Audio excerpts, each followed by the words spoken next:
Assalamualaikum warahmatullahi wabarakatuh. Kembali lagi bersama saya. Kali ini saya akan menjelaskan variabel dan tipe data Python yang memiliki rujukan copyeding.in. Kalian bisa cek di linknya di deskripsi ya. Oke, langsung saja. Apa itu variabel? Variabel secara teknis merupakan memori yang dicadangkan untuk menyimpan suatu data atau nilai. Maksudnya, ketika kalian membuat variabel pada kenyataannya, kalian memesan ruang di memori komputer yang nantinya digunakan untuk menyimpan data. Jadi variabel bisa dibilang merupakan tempat atau wadah untuk menampung data. Nah, penerapan variabel. Nah, bisa seperti ini ya penerapan variabelnya. Di sebelah kiri merupakan sebuah variabel dengan nama angka. Ya, ini yang disebut variabel ya, dengan nama angka. Dan di sebelah kanan setelah tanda sama dengan merupakan data atau nilai yang diinputkan ke dalam variabel angka. Jadi ini data yang dimasukkan ke dalam variabel. Variabel angka tersebut bernilai 5 yang merupakan bilangan bulat dan pemahaman komputer bilangan bulat diwakili dengan integer. Oke, akan kita jelaskan nanti. Oke ya. Selanjutnya adalah aturan penamaan variabel. Syarat pertama membuat variabel adalah kita perlu nama untuk mendefinisikannya. Namun untuk menamai variabel ada aturannya sendiri, tidak boleh sembarangan. Aturannya antara lain, yang pertama, kalian boleh menamai variabel dengan awalan huruf atau garis bawah. Misal, nama atau garis bawah nama. Selain itu tidak boleh. Kedua, karakter kedua dan seterusnya boleh menggunakan huruf, angka, atau garis bawah. Misalnya, nama 2 atau nama tanda 2. Selain itu tidak boleh. Yang ketiga, kalian tidak disarankan menggunakan uppercase atau huruf kapital di awal nama variabel. Walaupun itu valid dalam Python, misal angka, ini nggak boleh ya, angka, nama, siswa. Alasannya karena cara penulisan ini umumnya lebih digunakan untuk menamai kelas. Yang selanjutnya adalah variabel pada Python bersifat case sensitif. Maksudnya huruf yang digunakan untuk menamai variabel dibedakan besar kecilnya. Jadi misalkan kalian ingin memunculkan isi dalam variabel yang sudah dibuat, siswa, namun kalian salah menulis menjadi siswa, S-nya besar, maka Python akan bingung. Apa itu siswa? Saya tidak kenal. Maka variabel siswa tidak sama dengan siswa. Beda penulisannya ya. Ini tidak menggunakan huruf besar, sedangkan ini pakai kapital.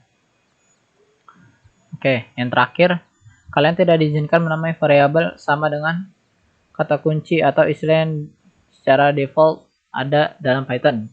Contohnya, in, is, not, if, elif, else, for, while, def, dan lain-lain. Hal ini dikarenakan Python akan mengganggu kalian menggunakan fungsi dari masing-masing istilah tersebut daripada menggunakan variabel. Nah, contohnya seperti ini ya.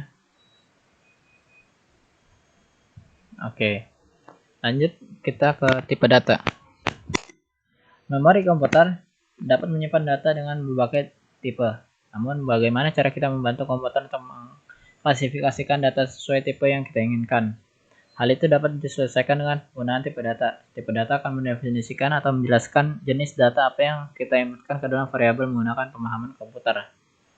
Oke, misalnya kita masukkan 5 ke dalam variabel, maka dengan otomatis Python langsung menentukan bahwa data yang kita inputkan barusan merupakan data bertipe bilangan bulat yang dalam pemahaman komputer adalah integer.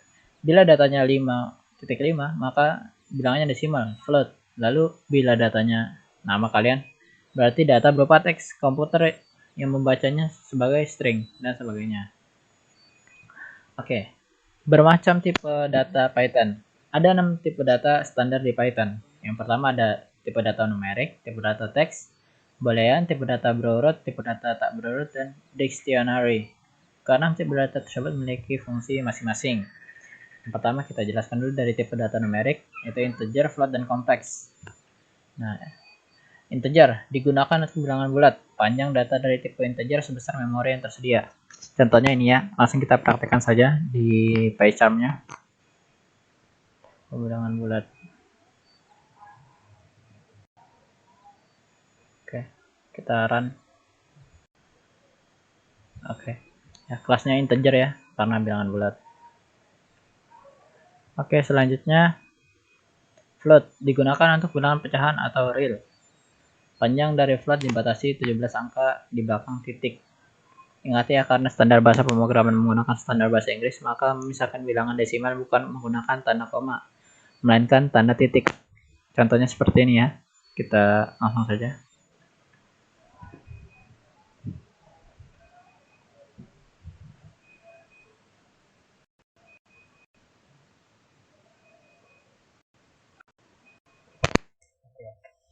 Langsung kita run. Nah, kelasnya float.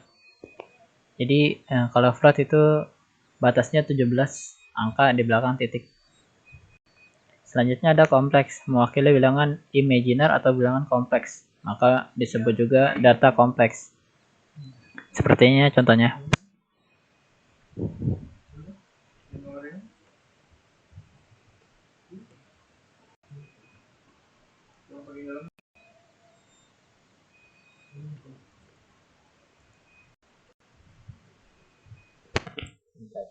Nah, langsung kita run saja. Nah, tipe datanya kompleks. Oke, selanjutnya ada tipe data string. Jika tipe data bilangan ada, maka tipe data teks juga ada. Dalam bahasa pemrograman apapun termasuk Python, tipe data ini sering disebut dengan string. Syarat menggunakannya harus diawali dan diakhiri dengan tanda petik, boleh petik 1 atau petik 2. Ingat, setiap karakter entah itu simbol atau angka, jika sudah terletak di antara kedua tanda kutip, maka tipe datanya sudah menjadi string. Oke, seperti ini ya. Kita coba.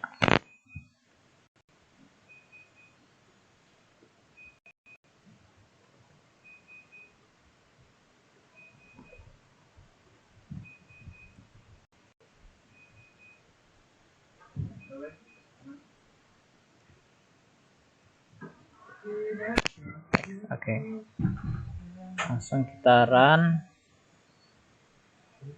Nah, tipe datanya string. Coba kalau kita ubah dia pakai angka ya. Kita run. String juga tetap. Coba kita ubah menjadi simbol. Nah, kita run lagi. Nah, jadi apapun inputan yang kita masukkan di dalam tanda petik ini, maka semuanya masuk ke string. Oke, selanjutnya ada boolean. Boolean adalah tipe data yang hanya berisi nilai benar atau salah. Penulisannya menggunakan bahasa Inggris dan huruf kapital diawali true atau false, tanpa tanda petik dan tanpa tawar-menawar lagi. Karena jika kalian mencoba menuliskan dengan huruf kecil semua, misalkan true atau false, atau apalagi sebaliknya, true atau false, maka akan menolak nilai tersebut. Oke, contohnya ya. Benar, salah.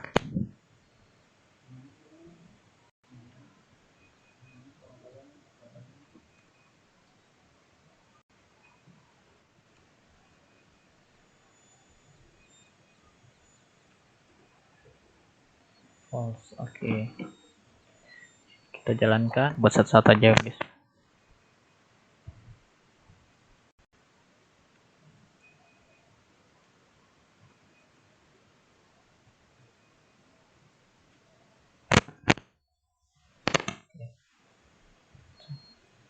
Nah, dua-duanya sama ya, boolean. Oke. Selanjutnya ada tipe data berurut string, list, tuple. String sebagai tipe data urutan. Selain menjadi tipe data yang mewakili teks, string sebenarnya juga merupakan tipe data berurut karena setiap satu karakter atau serangkai karakter yang terletak di antara tanda kutip memiliki indeksnya masing-masing yang tersusun secara urut, misalkan mulai dari 0. Setelah indeks sendiri menunjuk angka yang mewakili setiap karakter atau anggota atau elemen dalam sebuah daftar tipe data berurut. Nah, contohnya seperti ini ya. Berurut. Ya, selanjutnya ada list. List dikatakan tipe data berurutan karena setiap anggotanya memiliki indeks yang tersusun secara urut dimulai dari 0. List bersifat mutable yang artinya data di dalamnya bisa diubah. Anggota list bisa terdiri dari tipe data seperti tipe data numerik, string, boolean, bahkan campuran ketiganya. Cara untuk membuat list digunakan tanda kurung siku di awal dan di akhir. Dan setiap anggota di dalamnya dipisahkan menggunakan tanda koma. Ya, langsung saja kita praktekkan. Anggota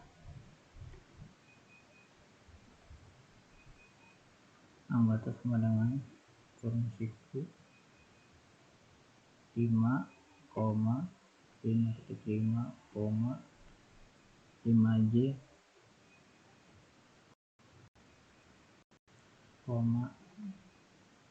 Budi,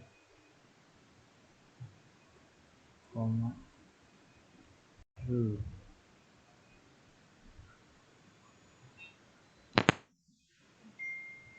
Ya. Mana belum ditutup ya? Lupa saya.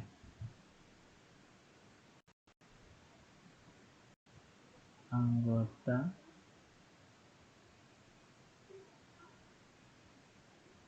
dua management train 6 kurung type anggota. Oke, akan kita run ya. Nah, di sini kan bisa lihat nih, kelasnya list. Jadi gitu ya.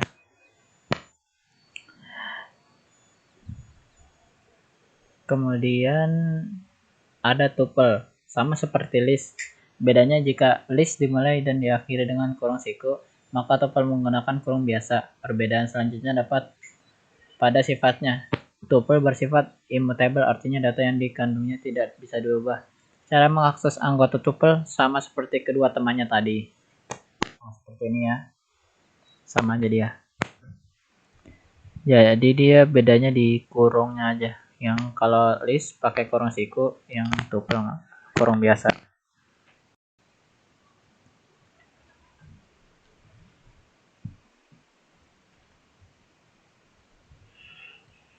Oke. Kita langsung saja kita run. Nah, tipe datanya tuple. Oke. Kemudian tipe data tak berurutan, set. Set termasuk ke dalam tipe data yang tidak berurutan karena ia tidak mengenal indeks dan anggota di dalamnya, hanya berisi data atau nilai yang unik. Apa maksud unik? Jika ada nilai yang sama atau duplikasi, maka set akan menghapus salah satu nilai duplikat tersebut. Jika hanya ada satu jenis nilai, maka membentuk set dengan kurung kurawal. Oke, jadi seperti ini ya.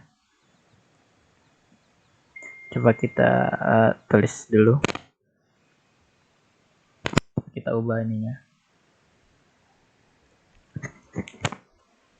Oke, kurung kurawal. Kemudian ini kita tambah Budi. Kita tutup pakai kurung kurawal. Misalnya langsung kita, nah ini tipe datanya set. Oke, selanjutnya yang terakhir ada dictionary. Tipe data terakhir yaitu dictionary merupakan tipe data yang konsepnya sama dengan array asosiatif di dalam pemrograman PHP. Anggotanya diwakili dengan pasangan kunci atau nilai key value. Key bisa bertindak sebagai indeks, bedanya dengan indeks pada umumnya. Nilai key bisa berupa tipe data numerik, teks, ataupun boolean, sedangkan untuk value bisa berupa tipe data apa saja. Jadi untuk mengakses value-nya kita perlu dapatkan key-nya. Untuk membentuk dictionary gunakan kurung kurawal. Oke, jadi seperti ini ya. Tinggal kita ubah saja ininya.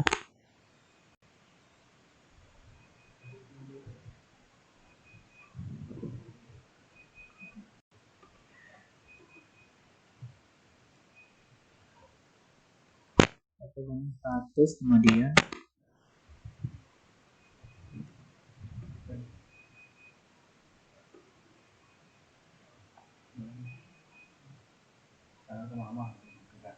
nama Budi,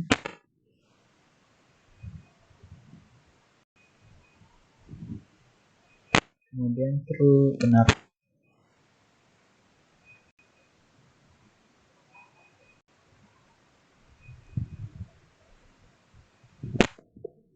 True benar.